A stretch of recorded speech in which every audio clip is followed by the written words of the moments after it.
ব্যায়াম করতেছে।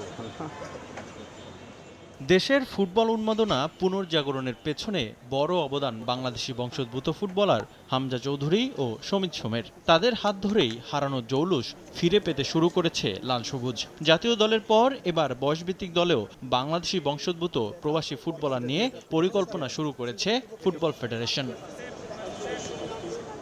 বিশ্বের বিভিন্ন লিগ খেলা 52 জন ফুটবলার নিয়ে নতুন ইতিহাস রচিত করতে যাচ্ছে বাফুফে। শনিবার শুরু 3 দিন ব্যাপী ট্রায়াল। এই আয়োজনের প্রাণকেন্দ্র 4500 মাইল দূর থেকে উড়ে আসা ডেনমার্কের সাকিব মাহমুদ।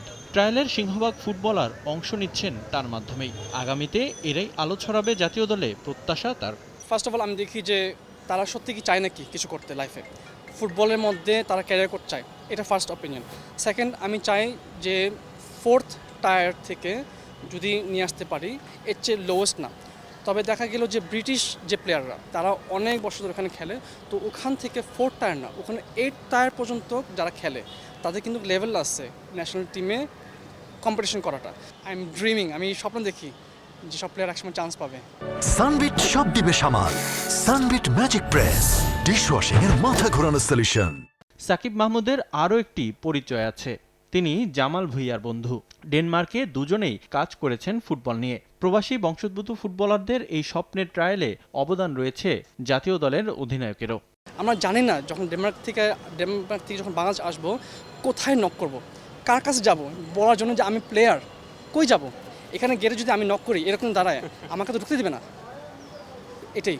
সো জামাল ভুঁইয়া কষ্ট করে যে আসতে, আমি জামাল ভুঁইয়ার থেকে সাপোর্ট নিয়ে এতটুকু আসছি।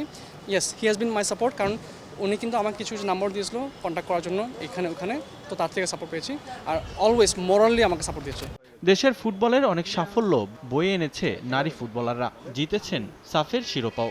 দেশে নিজেদের প্রমাণ করে দেশের বাইরের লিগও মাতাচ্ছেন মেয়েরা। পুরুষ দলের মতো নারী দলেও বাংলাদেশি বংশোদ্ভূত ফুটবলার নিয়ে পরিকল্পনা রয়েছে। We are planning it. So আমার অলরেডি 5 থেকে 6টা ফিমেল প্লেয়ার আছে। ওনাদের নাম অলরেডি মিডিয়াতে হাইপ করা হয়েছিল। আনিকা সিদ্দিক, যেমন শাইলা অ্যাস্টন ভিলাতে চান্স পেয়েছে। তো আপনারা বুঝতে পারেন যে কোন লেভেলে খেলে। তো তারা রেডি আসার জন্য। এখন বাস সময় দেখতে হবে যে কখন আসলে তাদের নিয়ে চান্স দেওয়া উচিত। ফিমেল ডিভিশন নিয়েও আমি কাজ করতে চাই। দেশের ফুটবল নিয়ে দীর্ঘমেয়াদে কাজ করার পরিকল্পনা এই ড্যানিশ কোচের। 100% সাকসেস। রিফাতুল ইসলাম মিরন, সময় সংবাদ, ঢাকা।